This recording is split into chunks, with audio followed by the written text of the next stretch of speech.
नमस्कार मित्रांनो, माझ्या वॉटर रिसोर्सेस यूट्यूब चॅनलमध्ये आपलं सर्वांचं स्वागत आहे। जर आपण या यूट्यूब चॅनलवर प्रथम असाल तर या चॅनलला सबस्क्राईब करा आणि इतर मित्रांना देखील शेअर करा।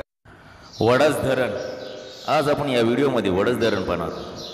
महाराष्ट्रातील पुणे जिल्ह्यातील ऐतिहासिक तसंच पर्यटक म्हणून प्रसिद्ध असलेले जुन्नर तालुक्यामध्ये वडस गावाच्या शेजारी वडस धरण आहे। हे कुकडी प्रकल्पामधलं महत्त्वाचं धरण आहे।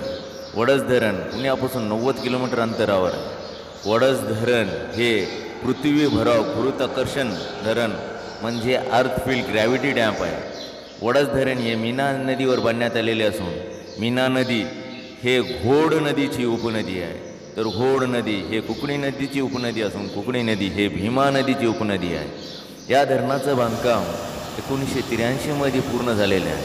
वडस धरणाची उंची 30.7 मीटर म्हणजे 101 फीट एवढी आहे, तर वडस धरणाची लांबी 1875 मीटर म्हणजे 6152 फीट एवढी आहे। या धरणाचं पाणी साठा 1.27 TMC एवढा आहे, तर या धरणाला 5 वक्रद्वार असून त्या वक्रद्वारांचं आकार 12 मीटर बाय 5 मीटर एवढा आहे। या वक्रद्वारांमुळे पुरावर तसंच धरणाच्या पाणी पातळीवर नियंत्रण करण्यात येते। वडस धरणाचं लाभक्षेत्र म्हणजे जुन्नर तालुका असून 3 कालव्याच्याद्वारे WRBC, MBC तसंच MFC या कालव्याद्वारे होते।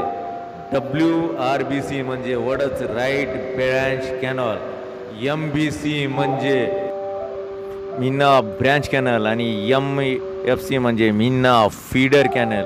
या कालव्याद्वारे तिथं सिंचन होते। या परिसरामध्ये कांदा, ऊस, डाळिंब, पपई असे अनेक पिकं घेतात। या सिंचनाचं लाभ क्षेत्र म्हणजे पिवरखेडा, जांबूत, चावडो, वडनेर, टाकळी हाजी इथले शेतकरी याचा लाभ घेतात।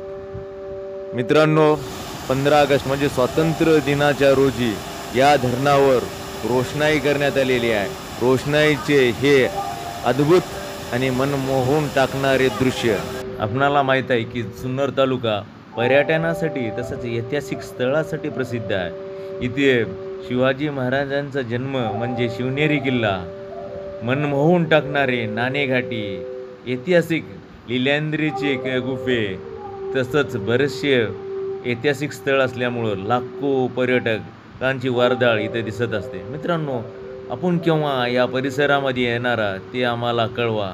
तसंच आपण अमूल्य वेळ दिल्याबद्दल मी आपल्या सर्वांचा आभारी।